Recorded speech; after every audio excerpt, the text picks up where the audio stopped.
This is the story I never thought I'd tell. I mean, who willingly relives the absolute worst day of their life, right?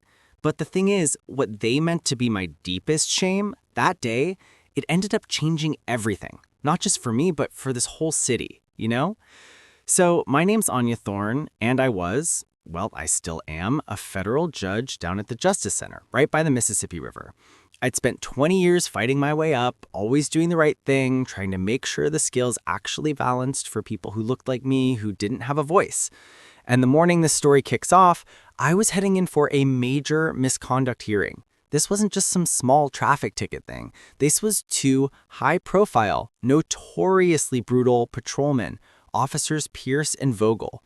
They had a history, a real nasty rap sheet of civil rights violations, but somehow they always slipped through the cracks.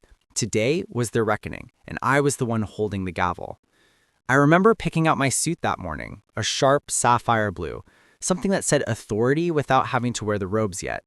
I had my briefcase full of documents, my ID tucked into my wallet, walking into the main lobby like I had 1,000 times before. But the moment I hit the security line, I felt the air shift. Deputy Hansen was running the magnetometer, and look, Hansen and we had history, the kind that smelled like old resentment and baked-in prejudice. He always made certain people wait longer, always gave you that slow, cold stare. I put my briefcase on the conveyor belt, walked through the metal detector, it beeped, it always beeps thanks to the underwire, and Hansen just smirked, that little, tight, ugly smirk that made my skin crawl. "Step aside, ma'am, for secondary screening," he drawled. And I knew right then this wasn't routine. Before I could even reach for my judicial ID, Pierce and Vogel appeared out of nowhere. Pierce, the big one, he towered over me, and Vogel, the slick one, he circled around, both of them moving with this coiled, predatory energy. "Ma'am, we need you to come with us," Vogel said, ice in his voice. "You fit the description of a suspect we're looking for." I tried to keep my pulse steady, tried to be the judge. "I think there's a mistake. I'm Judge Thorne, and I have court in 20 minutes. I reached for my badge holder, but Pierce just snatched it, fast as a snake. "Sure you are, sweetie, and I'm the friggin' Pope. This badge is a forgery. A pretty good one, though. Where'd you get it? At the protest supply store?" The humiliation started right there, in front of the line of lawyers and clerks who knew me, who knew exactly who I was. But not one of them, not one, dared to step up. Pierce slopped the cuffs on my back, wrenching my arms behind me. The cold steel bit deep, and the indignity burned hotter than I'd ever felt. They didn't even march me to the main jail. They dragged me down a back service corridor, the one marked authorized personnel only, right into a cramped, windowless security room. The smell of stale coffee and fear, that's the scent of injustice, I swear. Hansen leaned against the door, arms crossed, still wearing that vile little smile.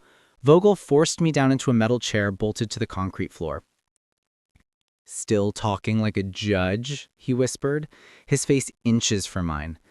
"Maybe we need to remind you who's really in charge here." Then Pierce walked over to a supply cabinet, and my stomach just dropped out. He pulled out a pair of industrial electric clippers, the kind barbers use, only bigger. The cord hung like a whip, and when he plugged it in, that buzz, that electric predatory hum filled the tiny room. "You know what they do to troublemakers?" Pierce asked, grinning, flexing the cord. "They take away everything that makes you feel special. Your fancy suit, your fancy words, your hair." I kept my eyes locked on his, absolutely refusing to give them the satisfaction of fear. I was silent, but inside I was screaming. I was cataloging. I was memorizing the coldness of the cuffs, the smell of his rancid breath, the exact pitch of the buzzing blades. Then it started. The clippers tore through my hair, a jagged, brutal line right down the center of my scalp. Clumps of my dark hair that I had carefully styled just hours ago, rained down onto the dirty concrete floor. They worked sloppily, deliberately leaving patches, making it a mockery, laughing that ugly, unearned laugh. Vogel was behind me, taking flash photos with his phone, saying things like, "Souvenir of our time with the honorable judge." The entire thing, the whole sick power play, it lasted maybe 5 minutes, but it felt like an eternity. When they finally uncuffed me and tossed my badge at my feet, I stood up slowly, deliberately. I bent down, retrieved my badge, and tucked it into my pocket. I didn't brush the hair off my sapphire suit.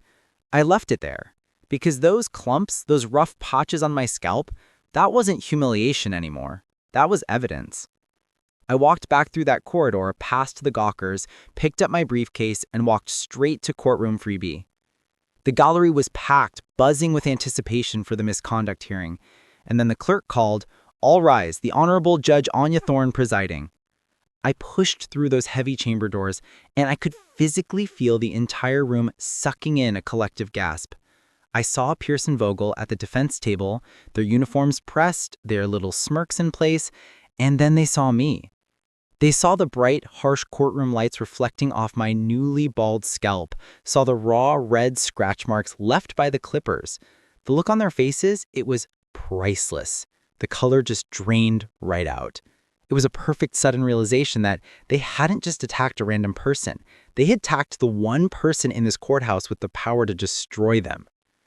I ascended the bench steps, my spine straight as an arrow, slipped on my black robes, and let me tell you, that familiar weight felt like armor that day.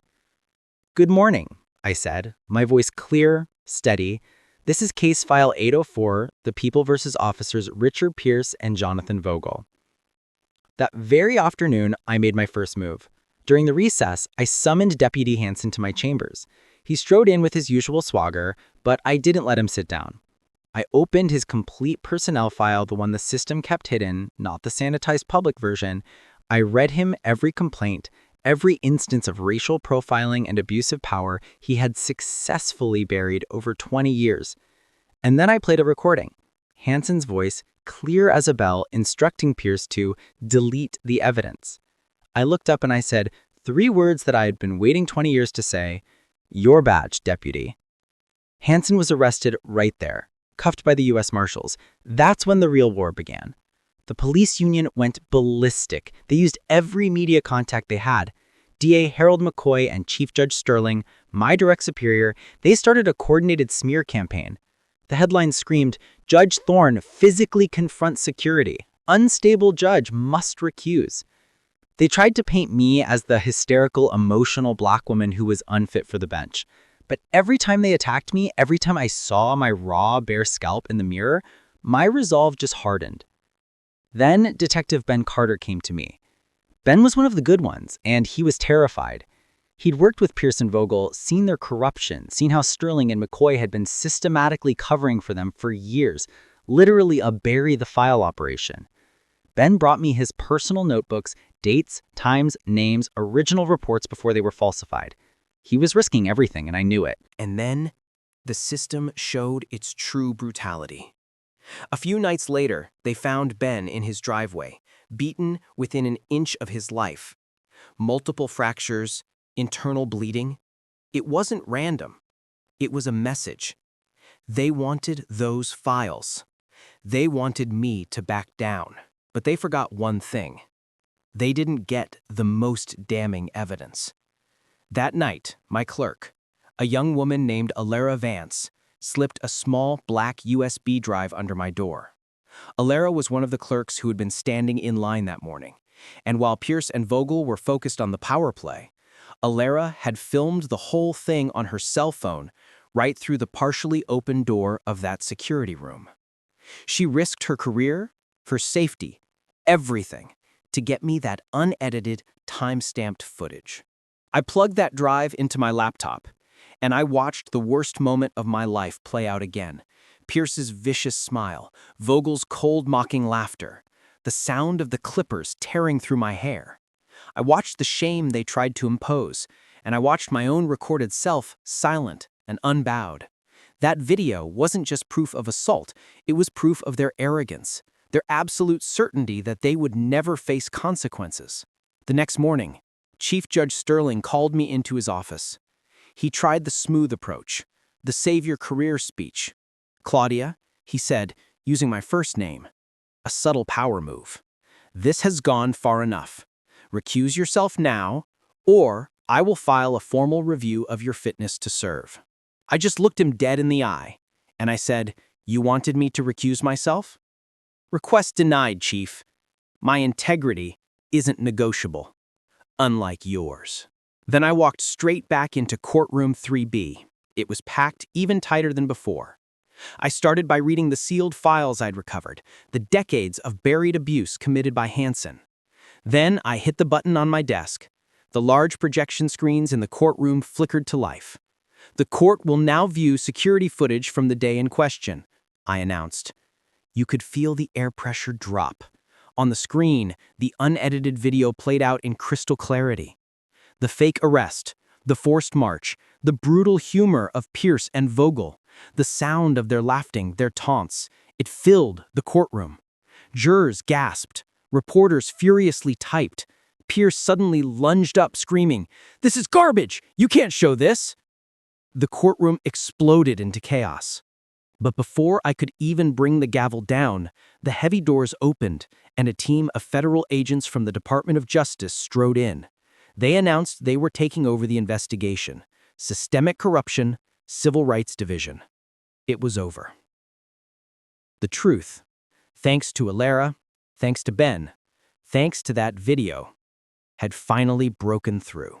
Within days, Sterling was indicted, McCoy resigned in disgrace, and the web of corruption they'd built for decades was finally unraveling. When the sentencing day came, the courtroom was silent, expectant. Pierce and Vogel stood before me in orange jumpsuits, their swagger gone, replaced by the hollow fear of men facing real consequences. I looked at them, and I saw the countless victims they had brutalized over the years. I sentenced Pierce to 12 years and Vogel to 15, making it clear that the sentences reflected their entire pattern of abuse, not just the one act against me. But the most incredible thing, that wasn't the end. The case sparked a revolution. The city adopted what they called the Thorne model of judicial reform, mandatory bias training, civilian oversight boards, and transparent records. Weeks later, the president's office announced my nomination as the new chief judge of the district. I stand in my chambers every morning, and I still shave my head, smooth. Not because I have to, but because I choose to. Because what they meant to be my deepest humiliation, that raw, bare scalp, it became my armor. It became the symbol of resistance. Every time I wear the robe, every time I look out at the courtroom, that smooth skin reminds me that they thought they could break me, silence me, erase me. But they didn't. They only made me stronger. And I guess that's the real question, right? When you face that kind of raw, naked power, the kind that thinks it can act outside the law, what do you do? Do you break? Or do you stand up? Do you let them define your shame? Or do you take back your story and make it the symbol of your strength? I want to know what you think. Hit that comment section below. Tell me, was I right to deny the recusal motion? Was this personal justice? Or was it judicial duty? Let's talk about it, because this story, this fight for justice, it's far from over. Don't forget to like and subscribe, and I'll see you in the next one.